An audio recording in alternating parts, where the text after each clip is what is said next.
Perfect. You're going to start your video off with a siren. Should be able to see me in there, right? So red, orange, and yellow guy. Should be able to make out some of that. Right. So we're looking for those cold spots. They're going to be blue and black. So with this particular camera, it is a FLIR. So this is what firemen would use to go help save people. Yes. Like, it's just a quick attachment for a cell phone, makes it portable, so it fits in my bag.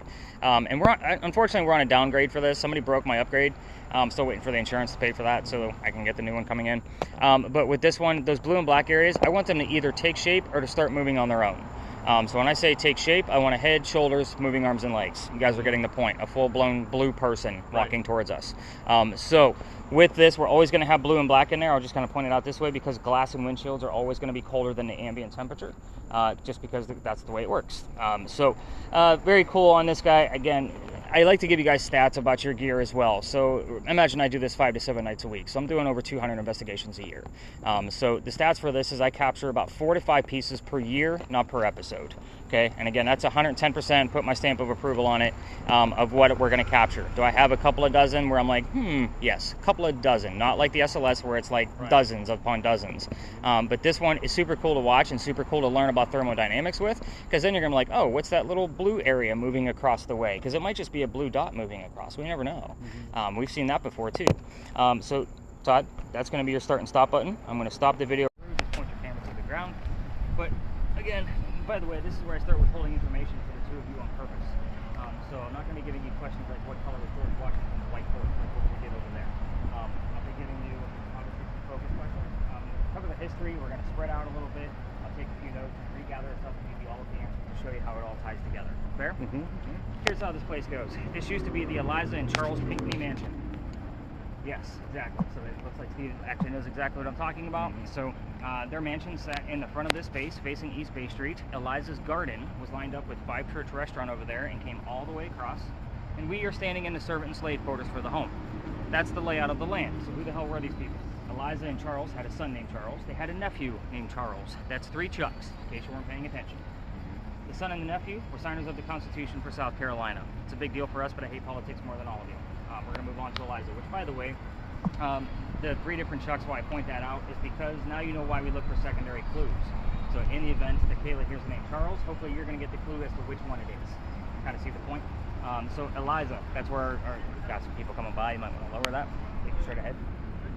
So Eliza and Charles got married because I guess let me kind of go back a step. Eliza married him at a young age according to today's standards. I say it like that because if you're going to ask her how old she was when she got married, don't expect numbers from the colonial days that she came from, like 12 and 14, when young ladies got married.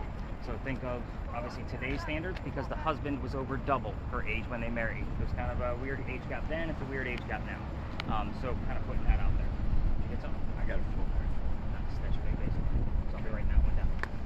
Nothing below that while we're here. Move on, we'll start over. So, back to Eliza.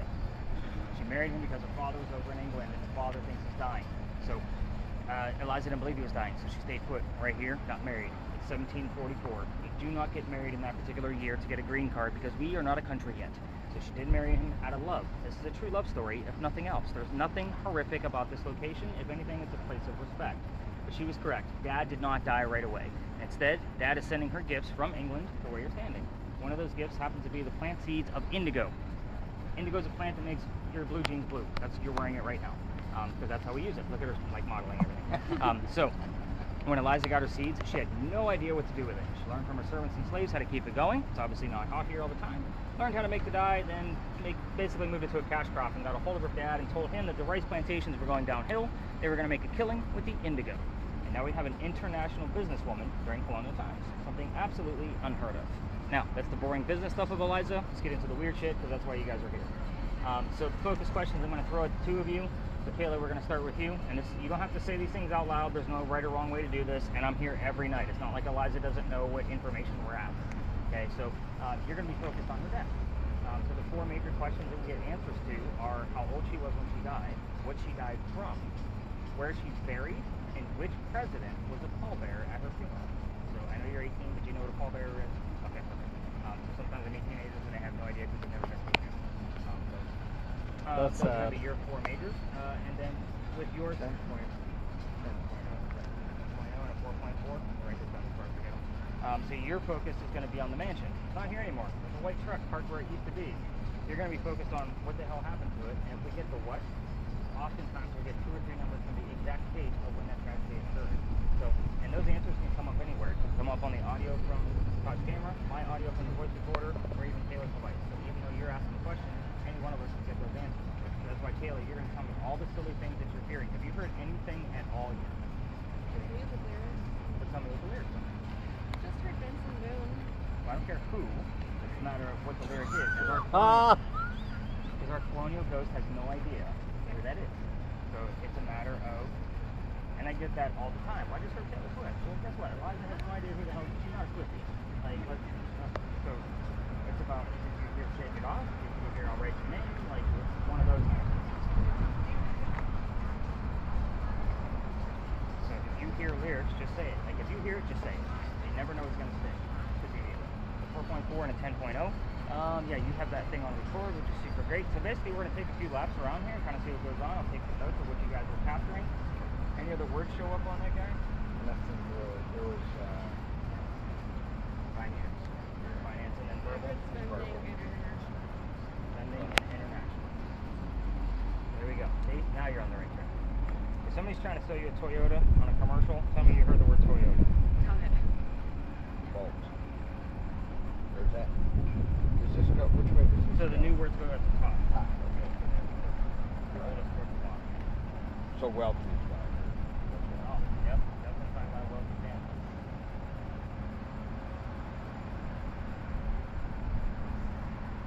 Person of Jesus. So most religious terms in the Holy City, especially on a Sunday, I don't even bother with. Okay. You're going to hear a lot of it. Yeah. So you can disregard the word Charleston, anything religious, and the numbers 843 because that's our area code. It's too common. Anything weird going on with the cam? Mm-mm. And this location, just so you know, because the walls would normally like be warmer than the ground, which is super weird. That there we go. You just kind of had it at an odd angle. I normally pay attention to the walls in here to see if anything in those blue areas are going to start moving, taking shape. And again, with this camera, because it is so small, I pay attention to it on when I get back to the office, because I throw them up on YouTube, so you guys can watch them on your TV. Okay. I watch them on a computer, obviously. Sure. And then the next camera that we're going to be swapping you out with is even smaller than that, but is kind of the thermal isn't going to be the best camera for that location, so we'll talk about it once we get there. But yeah, we're going to swap your camera out 2 stops from now, so you get to play with something else. Nice. All right, let's do 1 or 2 quick laps, and of course we're waiting on Taylor at the start of the show to just start having diarrhea of the mouth, whatever she hears. Okay. Let's do it. We're going to follow Taylor. We're going to follow Taylor. Oh, okay. I don't care. We're just going to stay within the confines of the lot. Again, I'm here every night. It's not like she doesn't know what the hell we're after. Right. Hell, I would say 3 out of 7 nights a week, I hear my name out of this location. Oh, sure. I bet they miss you. They're like, wait a minute. Oh, it depends on the ghost. Right, exactly. Depends on the ghost for sure. They're like, please don't scratch my guests. You know? Honestly, that has never happened in the 5 years I've been doing this. It's never happened. Right, well that's good. I mean, I've had people say, something just tugged on my purse. I'm like, did we get it on different. video? Like, did we get it on video? Tugging's one thing, but scratching, that's a whole different animal. Everywhere we go is, I would consider family friendly. Yes. So, are we going to talk about some darker stories than the Indigo Farmer? We are. But Right. at the same time, I'm like, I get little kids on this. Yeah, you're not gonna go like deep into like the prison. Mm-mm. I get asked about the prison all the time. Oh, I bet you do. Want the number 4999? Yes. 4999 in 2017. 6363. Okay. Names and numbers usually don't lie because they're factual. So, do I know what the tie is off the top of my head? I don't. But that's the fun part for me is because he's already said it. I'm a writer. I love the research. That's why I'm here. I know what 90% of the puzzle looks like. I need the other 10%. You're just here collecting it for me. I'm doing all the hard work. You guys get the fun part. Yeah.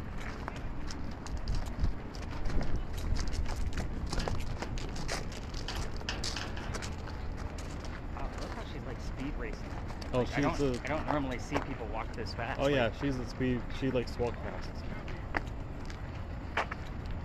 It's like, How much? 10.3. I'll take it.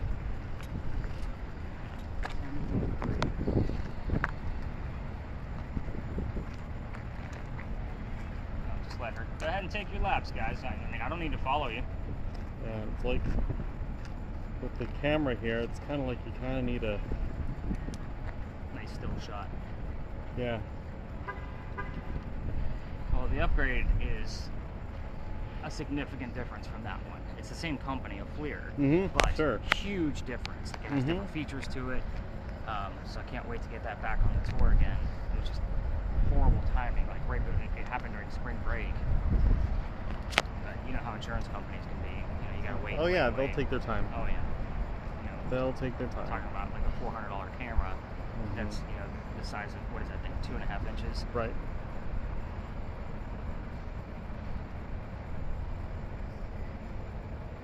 So how did you find out we were in Bono? Oh, April. That's how I. Oh, gotcha. Yeah, she was my initial contact. Well, I figured course. as much. I just didn't know how much you guys chatted. Well, you know, we can get a lot accomplished in just a couple of sentences. We can fill things in. Like we've got this connection, her and I. We don't necessarily need to, you know, we can pick things up like no time has lapsed. Right. Well, April's like that in general anyway. I know. What do you got now? American citizen. Okay. Anything else? Kind of weak. I mean, it's vague. I mean, I get where you're coming with it, especially Constitution signers. Well, you guys picked up a passenger. Who do we have? You need to be a little bit more excited than that, I'm just dude. teasing. Like, what the hell are you looking No. at? What do you got? Noah.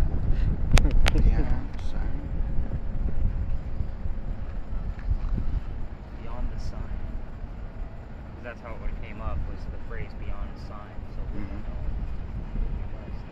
There's a million signs in here. Let's go through them now. So how long has she got? Until July 2nd. Nice. Get some good quality time. That's awesome. But yeah, we're making up for lost Yeah, time. sure. No, I mean yours took the cake. Dude. Tell it. I'm just saying. And the audio's not going to be on this, right? Oh yeah, it will be. I don't care. I do. Oh, for me. Okay. Oh. Yes. As far- Yeah.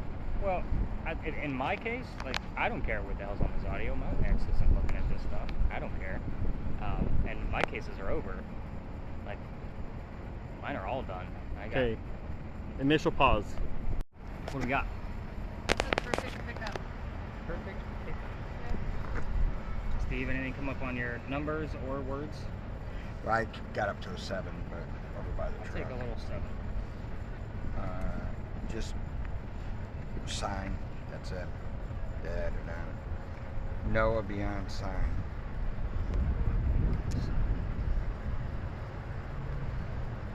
So your little, like your highest one was what, that 10.7, 10.4? 4.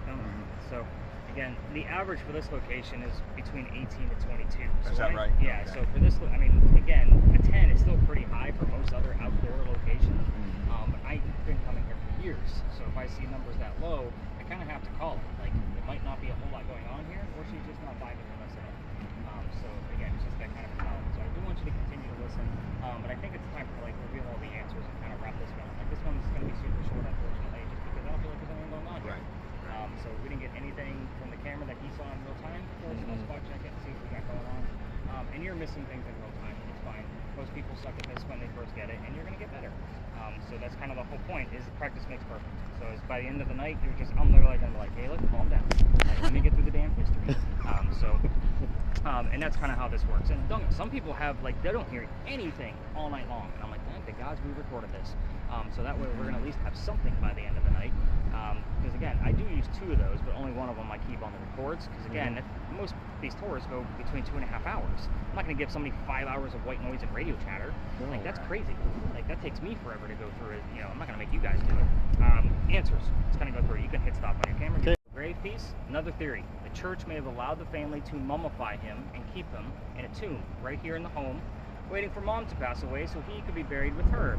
creepy and endearing all at the same time, depending on how you look at it. It's going to get even worse when I tell you about Eliza's death, but there is one more child. Her name's Harriet. She marries Daniel Ori. So I know that the two of you are familiar with our coast. Myrtle Beach is in Ori County. It's 2.5 hours north of here. Wouldn't have been a 2.5-hour car ride for Eliza. There's no cars. So lots of letter writing between her and Harriet. So we'll get the words like quill, ink, paper, published, anything dealing with letter writing. Eliza's death, which were Kayla's major focus questions, which she had no answers to that came through, at least that we know of in real time.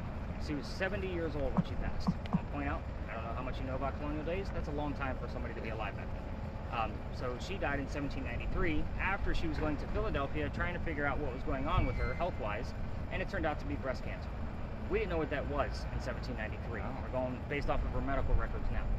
She died in Philadelphia. She's buried in Philadelphia, raising two questions in the back of your brain, I hope. First question is, maybe George. If my theory's true, they're going to transport his tomb from here all the way to Philadelphia by horse and carriage. So, you guys remember the game Oregon Trail? Somebody's going to die of dysentery on that trip, because it's going to be at least 3 weeks long. So the other question in the back of your brain is, if Eliza's buried in Philadelphia, what the hell are we doing here in the middle of an empty parking lot? We're only going to one cemetery tonight just based on the anniversary of what actually goes on there this week. So otherwise I wouldn't take you to any, because it is minimal activity at best. I do this for a living. So a lot of people, even though the name of my company is... no. Hey, you almost had it. The camera's got to stay on your left. There you go. Got it. Perfect. There you go.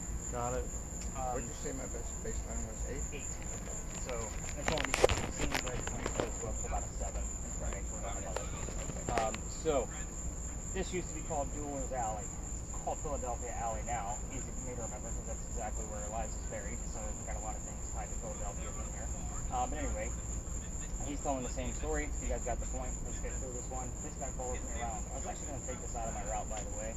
But again, he follows me. So all the other locations we go to from here, he's usually nearby. And it's only because there's places of raised emotion for him around those locations of where we're going. So I decided to keep him into the routes because this is his origin story. That's why he's a ghost. So let's get into it. A doctor moves here from Rhode Island. His name is Dr. Joseph Brown Ladd. In the event that you hear the song Brown Eyed Girl while we're here, not coincidence, we get it all the time. It's part of his name. Anyway, he moves here because he's supposed to get married to his fiancée, Amanda. Amanda just inherited a lot of money from her dead parents, and she has an attorney helping out with all of this cash flow. The attorney thinks that Dr. Ladd is just after her money, so he tells Amanda to get rid of the doctor. So he moves here to Charleston to prove that he's not. On his way into town, he had a coachman that set him up to be robbed and killed, like having a really bad Uber driver in today's world. So somebody was walking by and seeing what was about to happen because he knew the coachman, and somebody walking by was named Ralph Isaacs. I stopped and say his name slowly because he has the same initials as where the doctor came from. We were getting the letters R.I. all the time from a regular spirit box like Kayla's, but I bought a new device. It's basically like a digital Ouija board. It gives us letters with EMF findings, just like your red stuff.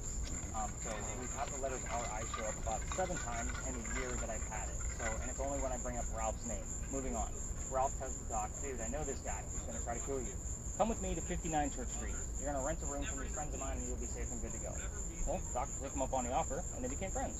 The longer the doctor stays here, the more money he's making. He's proving his point. He's not after Amanda's money. He's making his own. So, she gets wind of this, and she's moving down so they can be married. Dr. Ladd then became known as the Whistling Doctor. This is why I hate the story. It's a giant cliche. Every haunted city you will ever visit will have a cliche whistling ghost. We all have one. This one just happens to be a doctor.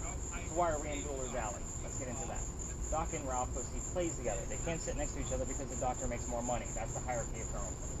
So he gets better seats. On their way home one night from seeing Richard III, they're arguing over the actress they just saw, and Doc thought she was great. Ralph didn't. Ralph then starts insulting the doctor's fiancée, Amanda, back home in Rhode Island, and it got really ugly. They went their separate ways. Ralph has friends at the newspaper, so he goes and places an ad in the paper telling the whole city of Charleston what he thinks of the doctor. Kind of a you're a disgrace to society kind of bullshit. Doc saw this ad but rebutted with, let's go to Jewelers Alley. We're going to settle this. Somebody's going to die. Keep in mind, this whole argument started over an actress. Pretty dumb shit. So they came down here back to back. They took their 10 paces. They turned. Doc pointed his gun in the air. Shot. Took one bullet. He didn't want to kill his friend. He just needed the courage to show up. Ralph has his one bullet still. And he puts it in the kneecap on the doctor. Doc didn't die, but Ralph proved his point. He's still mad. So Doc's friends picked him up, took him home to 59 Church Street, where he died 10 days later after refusing medical treatment on November 2nd of 1786. I'm going to point out two things. It's 1786. Gunshot wounds were a lot different back then than they are now. Secondly, he's a doctor. He just probably thought he had lead poisoning and tried to bleed it out himself, but he failed. And every ghost tour is telling their guests to listen for the whistles. I mean, obviously we have a lot of crickets and cicadas out tonight, but we are running a crazy camera plus my voice recorder. If we're going to get a disembodied whistle, it's going to show up on one of those two devices. Actually, I just had somebody email me the other day about one from back in February, and it was legit. So I was able to actually prove that it was a legitimate whistle in the background. But keep in mind, if you do this on your own, because I know you guys live here, and you come and walk through and use your voice recorders from your phones, just remember every local knows the damn story. So anybody walking up and down Cumberland or Queen Street, we all throw a whistle down the alley whenever we're down here. It's just something we do. So just kind of keep that in mind. So I can't take you all the way through this alley because I've actually been kicked out of here. Let's talk about that. That's the fun part of the story. Now we're going to get some chuckles. Good. So the alley didn't go all the way through the way we came in. There used to be a wall halfway between where we're standing and Cumberland Street. The reason why is this used to be called Cow Alley.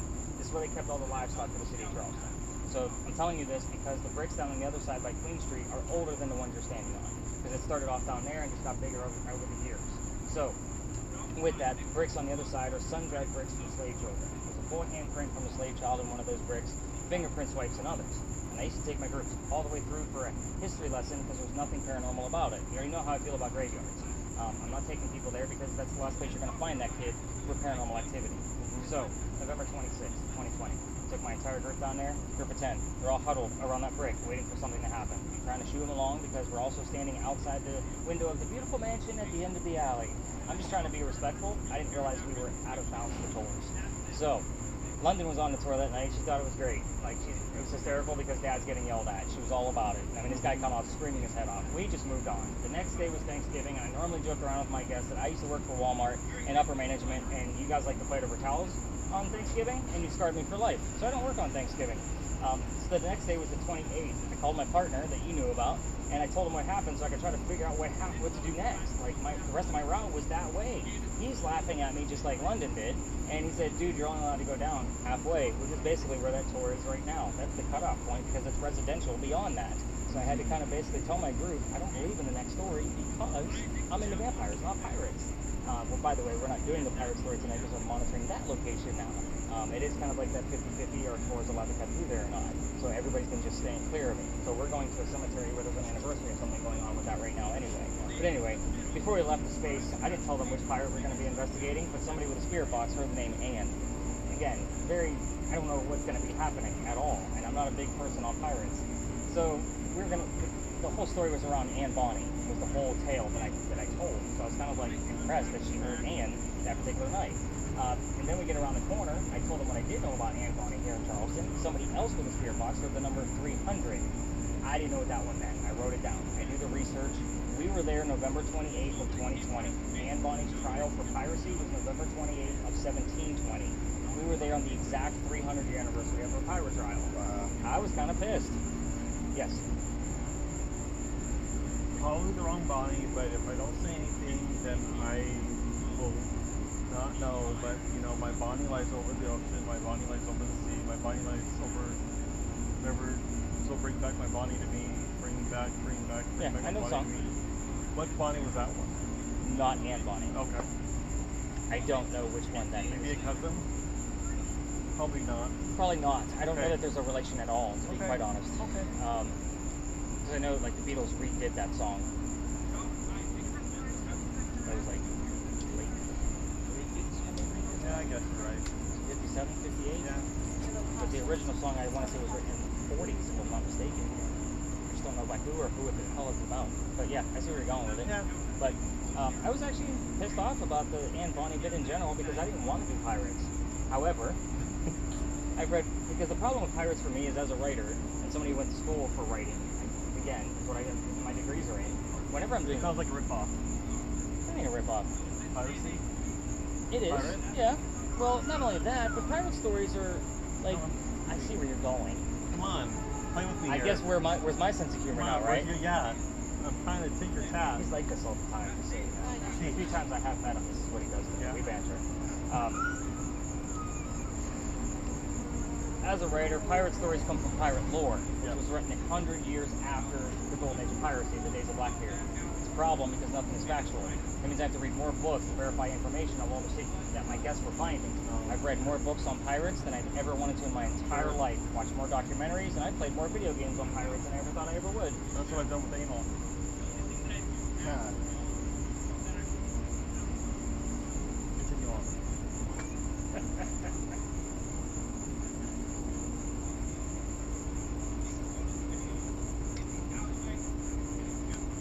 I love how they get serious.